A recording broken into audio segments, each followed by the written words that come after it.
Hi everyone, welcome to sleepy classes. आज भी हम एक नए सब्जेक्ट की रिवीजन करेंगे। आज हम डिस्कस करेंगे ज्योग्राफी के कुछ important questions with the help of our premix compilations. So without wasting any more time let's start. तो हमारा जो पहला क्वेश्चन है ना, वो क्विनरी एक्टिविटीज़ से रिलेटेड है।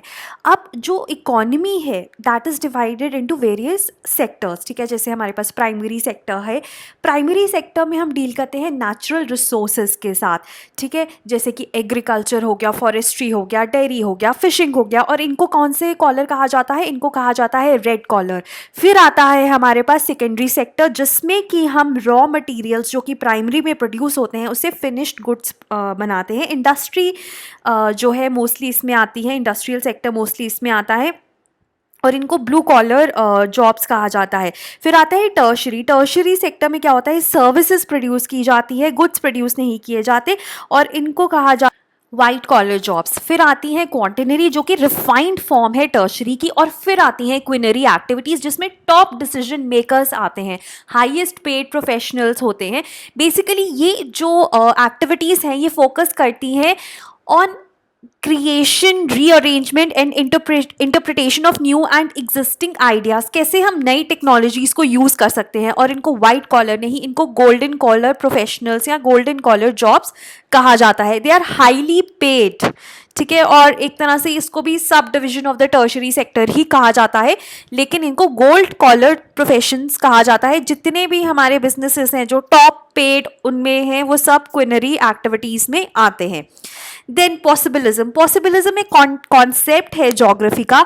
वो ये कहता है कि जो इन्वायरमेंट है वो कंस्ट्रेंट सेट कर सकती है, लिमिटेशन सेट कर सकती है, लेकिन जो सोशल कंडीशंस हैं वही डिटरमाइन करती हैं उस जगह के कल्चर को, राइट। पहले क्या होता था? पहले इन्वायरमेंटल डिटर्मिनिज्म था। वो ये कहते थे कि सब जो सोशल कंडीशंस है वो इन्वायरमेंट ही डिटर्मिन करता है, इन्वायरमेंट ही डिफाइन करता है। सो एक नई थ्योरी आई जिसने बीट किया इन्वायरमेंटल डिटर्मिनिज्म को, जिसको हम पॉसिबिलिज्म कहते हैं, right. Then next is Rutland island. कहाँ पे है? Rutland island is in bay of Bengal, it is in south Andaman. और ये क्यों न्यूज में है? क्योंकि ये डीआरडीओ डेवलप कर रहा है as its long range missile testing facility. दूसरा इंपॉर्टेंट कॉन्सेप्ट ये है कि ये काफ़ी ज़्यादा रिच है बायोडाइवर्सिटी में, मेरीन लाइफ में। तो जो इन्वायरमेंट मिनिस्ट्री है वो कह रही थी कि ये जो प्रोजेक्ट है, जो डीआरडीओ का प्रोजेक्ट है, जो फैसिलिटी सेट करेंगे वो, उससे क्या होगा कि Mahatma Gandhi marine national park का कुछ एरिया डाइवर्ट हो जाएगा, ठीक है, जिससे बायोडाइवर्सिटी को नुकसान पहुंच सकता है। तो इसलिए ये न्यूज़ में भी था। लेकिन अभी national board of wild life ने अपना अप्रूवल दे दिया है। नॉनदलेस आपको ये पता होना चाहिए रटलैंड आइलैंड कहाँ पर है? साउथ अंडमान। और इसका इंपॉर्टेंस क्या है कि डीआरडीओ की यहाँ पे long range missile testing facility लग रही है। Then next is regarding dry land farming. Dry land farming में कौन से क्रॉप्स हम कल्टिवेट करते हैं? देखो, ड्राई लैंड फार्मिंग का मतलब है कि जहाँ पे एनुअल रेनफॉल 75 सेंटीमीटर से कम होती है, ठीक है। सो वहाँ पे मेजरली हम कौन से क्रॉप्स को कल्टिवेट करते हैं? रागी, बाजरा, मूंग, ग्राम एंड गुआर, ठीक है। सो मोस्टली ये वाले क्रॉप्स कल्टिवेट किए जाते हैं। उसके बाद जो वेटलैंड फार्मिंग है, वेटलैंड फार्मिंग में क्या होता है? Rainfall is in excess of soil moisture requirement of plants, ठीक है। रेनफॉल उससे ज़्यादा होती है और यहाँ पे मोस्टली हमारे पास पैडी जिसको राइस कहते हैं, जूट, ऐसे वाले क्रॉप्स कल्टिवेट किए जाते हैं। सो नॉनदलेस जो हमारा आंसर है उसका है गुआर, राइट। शुगर केन को भी अप्रॉक्सीमेटली 150 सेंटीमीटर्स ऑफ रेनफॉल चाहिए होती है और जहाँ पे वो अवेलेबल नहीं होती वहाँ पे ड्रिप इरिगेशन से हम करते हैं। मतलब ड्राई लैंड तो शुगर केन भी नहीं है, right. Moving on to the next question. ये वॉल्केनोज हैं, आपको बताना है कौन सी जगहों पे हैं। अब ये काफ़ी सिंपल है। माउंट वेजुवियस हमने सुना है इटली में है, मोना लोआ हवाई में है, कोटोपैक्सी एक्वाडोर में है and Pinatubo is in Philippines. जो मोना लोआ है ना हवाई में, it is one of the 5 volcanoes जो हवाई को बनाते हैं। और मोना लोआ इज़ अ शील्ड वॉल्केनो, बाकी तीनों स्ट्रेटो वॉल्केनोज हैं and all of them are active, ठीक है। ये तो बहुत ही बेसिक चीज़ है जो आपको पता होनी चाहिए। जो शील्ड वॉल्केनोज होते हैं ना वो जेंटली स्लोपिंग होते हैं, तो उनमें लो विस्कोसिटी लावा है, वो ईजिली फ्लो करता है and they erupt also less violently और non violently compare to the strato volcanoes जो कि हाई विस्कोसिटी लावा होता है एंड दे इरप्ट वायलेंटली, ठीक है। सो ये कुछ एक्स्ट्रा फैक्टर्स थे, कुछ एक्स्ट्रा पॉइंट्स थे। Then next is push and pull factors. Push factors होते हैं जो कि एक जगह को लेस अट्रैक्टिव बनाते हैं और आपको पुश करते हैं वहां से बाहर निकलने के लिए, और पुल फैक्टर्स होते हैं जो एक जगह को अट्रैक्टिव और अट्रैक्टिव बनाते हैं और आपको खींचते हैं, है ना। जैसे कि अर्बन एरियाज में कुछ ऐसे पुल फैक्टर्स होते हैं कि वहाँ पे अच्छे सारी लिविंग कंडीशंस अच्छे हैं, हेल्थ फैसिलिटीज, एजुकेशन फैसिलिटीज, तो ये सारे पुल फैक्टर्स हैं अर्बन एरियाज के जो उनको मोर अट्रैक्टिव बनाते हैं।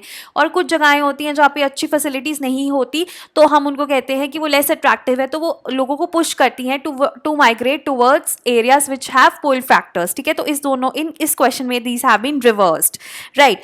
Then next is urban sprawl. Urban sprawl क्या होता है कि जब एक सिटी में बहुत ज़्यादा डेंसली वो पॉपुलेटेड हो गई है तो लोग आसपास के रूरल एरियाज में जाते हैं जहाँ पे कम डेंसिटी है, ठीक है। So that is known as urban sprawl. So it is defined as low density residential and commercial development on undeveloped land, right. Then string of pearls की अगर हम बात करें, string of pearls is a geopolitical theory based on potential Chinese intentions in the Indian Ocean region, ठीक है। अब इसमें straight of Malacca आता है, म्यांमार, ये इंडियन ओशन और पैसिफिक ओशन में है, ठीक है। हमने पहले भी किया हुआ है कि मलाय पेनिनसुला और सुमात्रन आइलैंड ऑफ इंडोनेशिया के बीच में है।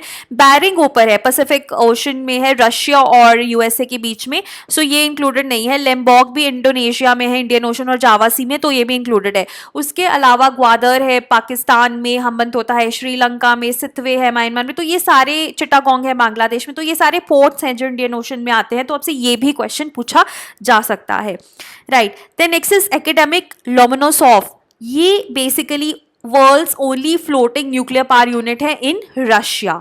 Then truck farming. देखो ट्रक फार्मिंग वहाँ पे होती है जहाँ पे जो मार्केट का डिस्टेंस है फ्रॉम दी फार्म इस इतना कि एक ट्रक उसको ओवरनाइट कवर कर सके, ताकि जो लोग हैं उनको फ्रेश वेजिटेबल्स और फ्रूट्स दोनों मिले।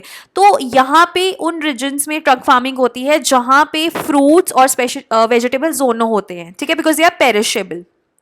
देन नेक्स्ट गोल्डन ट्राइंगल और गोल्डन क्रेसेंट, दो ऐसी रीजन्स हैं which are famous for opium production.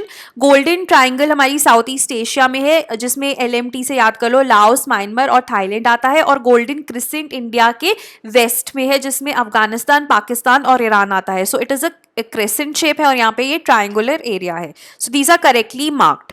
Then Krempuri हमने किया है, it is the longest sandstone cave in the world, second only to the longest limestone cave in the world. Meghalaya में है, मानसरम district में आता है, जो कि ईस्ट खासी हिल्स में है, और यहाँ पे आपको फॉसिल्स मिले हैं डायनासोर्स के as old as 66 to 76 million years ago, Mosasaurus, right. Next है कालाहारी डेजर्ट। कहाँ पे है कालाहारी डेजर्ट? हमारे पास नमीबिया, बोत्सवाना और साउथ अफ्रीका तीनों कंट्रीज में आता है। Then next is regarding your earths, जो इंटीरियर ऑफ द अर्थ है। देखो अब आपको बताना है कौन सा layer of the earth is explained है। 85% of the volume of the earth से ही ना आपको क्लियर होना चाहिए, ये मेंटल है, क्योंकि क्रस्ट जो है वो लेस देन और अप्रॉक्सीमेटली 1% ऑफ द वॉल्यूम बनाता है, और जो मेंटल है वो 85%, ठीक है, 83 to 85%। उसके बाद डेंसिटी इसकी 3.4 to 3.5 क्यूबिक सेंटीमीटर्स टू 5.5 के बीच में होती है, कोर की और भी ज़्यादा है। इसमें इग्नियस रॉक्स हैं which are made of olivine and pyroxene, ठीक है। और क्रस्ट और मेंटल के बीच में आपको पता है मोहस डिसकॉन्टिन्यूटी है, और मेंटल और कोर के बीच में गुटेनबर्ग, ठीक है। और उसके बाद ना ये भी एक बहुत ही अच्छा क्वेश्चन मानते हैं हम कि एलिमेंट्स इन अर्थ और एलिमेंट्स इन अर्थ क्रस्ट दोनों वेरी करते हैं। अगर हम एलिमेंट्स की अर्थ की बात करें ना तो आयरन, ठीक है, ऑक्सीजन और सिलिकॉन है। अगर अर्थ क्रस्ट की बात करते हैं ना तो ऑक्सीजन और सिलिकॉन है, ठीक है, मोस्ट अबंडेंट। उसके बाद आपको पता है कि सियाल होता है, सीमा होता है, और जब हम नीचे कोर की बात करते हैं तो वहाँ पे नाइफ है, ठीक है। और हर एक आउटर मेंटल है, इनर मेंटल है, आउटर कोर है, इनर कोर है। तो इनकी जितनी भी प्रॉपर्टीज है ना प्लीज़ इसको डिटेल में कर लो, बहुत ही एक इम्पॉर्टेंट क्वेश्चन है, ठीक है। Then next is regarding tribes, ठीक है, ये भी काफ़ी सिंपल क्वेश्चन है। बुशमैन जो ट्राइब है आपको पता है कालाहारी में होती है, ट्यूरैक्स सहारा में होते हैं, और उसके बाद तातर सेंट्रल एशिया में, ठीक है। ये थोड़ा NCERT से उठाया है और थोड़ा रट्टे वाला क्वेश्चन है, ठीक है।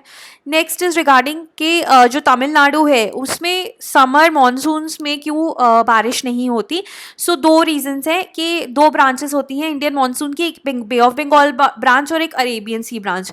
जो बे ऑफ बंगाल ब्रांच है उसके वो पैरेलल आता है तमिलनाडु, तो इसलिए वहाँ पे रेनफॉल नहीं हो पाती, और अरेबियन सी ब्रांच के रेन शाडो एरिया में आता है, ठीक है। तो अगर आप मैप में देखोगे ये बे ऑफ बंगाल है तो ये पैरेलल निकल जाता है, यहाँ पे ये टकराता है पहाड़ों से, तो वहाँ पे बारिश हो जाती है, तो it is parallel. Arabian sea branch के ये रेन शाडो एरिया में है, यहाँ पे बारिश नहीं होती, वेस्टर्न घाट्स और इन्हीं एरिया में बारिश होती है।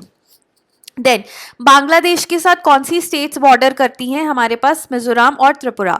देखो बांग्लादेश के साथ इंडिया का लॉन्गेस्ट लैंड बॉर्डर है 4096, टोटल 15,000 किलोमीटर से 4096 तो हमारे पास बांग्लादेश के साथ ही है, और उसमें भी मैक्सिमम जो स्टेट जो बॉर्डर शेयर करती है वो वेस्ट बंगाल 2200 किलोमीटर्स शेयर करती है, followed by Tripura, followed by Meghalaya, followed by Mizoram, followed by Assam, ठीक है। आसाम शायद 262 किलोमीटर्स ही शेयर करती है, ठीक है। सो 5 स्टेट्स हैं जो बांग्लादेश के साथ बॉर्डर शेयर करती है। बाकी जो है जैसे म्यांमार के साथ, ठीक है, चाइना के साथ, भूटान के साथ, नेपाल के साथ कौन सी स्टेट्स बॉर्डर शेयर करती है, ये सब आपको पता होना चाहिए। Then moving on to the next question, shale gas resources कहाँ पे मिले हैं, कैम्बे गुजरात, कावेरी में मिले हैं, कृष्णा गोदावरी, उसके अलावा हमारे पास Assam Arakan, north east Gondwana, central India में, ठीक है, और इंडो गैंगेटिक बेसिन में भी शेल गैस के शेल गैस मिली है, ठीक है। उसके बाद ऑक्सीजन किस quantity of the height of the atmosphere पे जाके ऑलमोस्ट निग्लिजिबल हो जाती है, 120 किलोमीटर्स, ठीक है। ये रटी रटाई चीज़ है, आपको पता होनी चाहिए।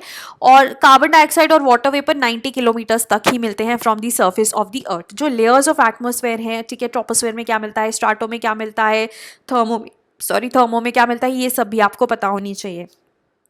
देन ये जो ह्यूमन जोग्राफी है, sensors in geography is very very important, ठीक है। अब इसमें देखो उसने पूछा है कि कौन सी यूटी का हाईएस्ट लिटरेसी रेट है। देखो वैसे अगर हम बात करें तो केरला है, अप्रॉक्सीमेटली 96% है, लेकिन यूटी में लक्षद्वीप है 92.2%, बाकी जो है उनका ऑलमोस्ट 86 to 87% है, Chandigarh, Daman Diu, Andaman and Nicobar islands. Then next is आपको आइडेंटिफाई करना है इन ऑप्शंस में से ये कौन से हैं। टेम्परेट ग्रासलैंड्स हैं, देखो ये रूल आउट हो जाता है, सवानास, क्योंकि ये ट्रॉपिकल है, ठीक है। They are bound by Rocky mountains in the west and great lakes in the east. North America prairies, ठीक है, answer is A. Due to the absence of north south barrier local wind chinook, ये भी इसी में आता है। अच्छा, अगर हम टेम्परेट ग्रासलैंड्स की बात करें ना, तो नॉर्थ अमेरिका में और साउथ अमेरिका में कंफ्यूजन होता है, तो इसका ना एक कीवर्ड है प्रापम, ठीक है, प्रा पहले आता है, तो नॉर्थ अमेरिका में प्रेरीज है, पैम्पा साउथ अमेरिका में है, ठीक है। उसके अलावा वेल्ट्स साउथ अफ्रीका में है, ठीक है, और यहाँ पे मैप में मार्क किए हुए स्टेपीज रशिया और चाइना में आते हैं, और एक पुस्तास है वो हंगरी में आते हैं। Then Andaman and Nicobar island, ठीक है, इसके बारे में कुछ फैक्ट्स हैं। Barren island the only inactive volcano in India is situated in the great Andaman, तो इसमें तो ये एक्टिव वोल्केनो है।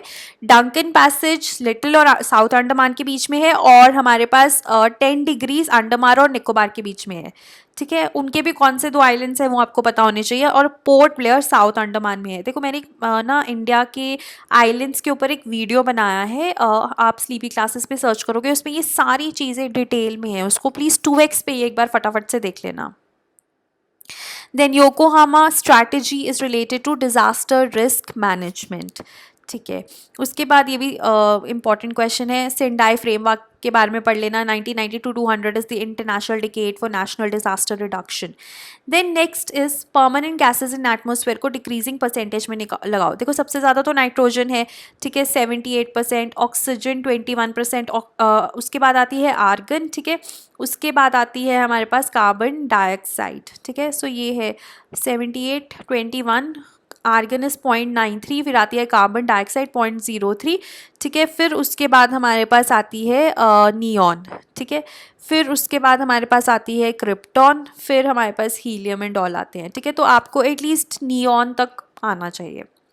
देन लैंड यूज इसमें 3 कैटेगरीज हैं, current fallow other than current fallow और कल्चरेबल वेस्टलैंड। देखो अगर 1 साल या उससे कम के लिए लैंड अनकल्टिवेटेड है या विदाउट कल्टिवेशन है, करंट फैलो। अगर 1 से 5 साल के बीच में, ठीक है, more than 1 year but less than 5 years, ठीक है, फैलो अदर देन करंट फैलो। अगर 5 साल से ज़्यादा है तो उसे हम कहते हैं कल्चरेबल वेस्ट लैंड, ठीक है। So these are the 25 questions, बाकी हम डिस्कस करेंगे नेक्स्ट पार्ट में। Thank you.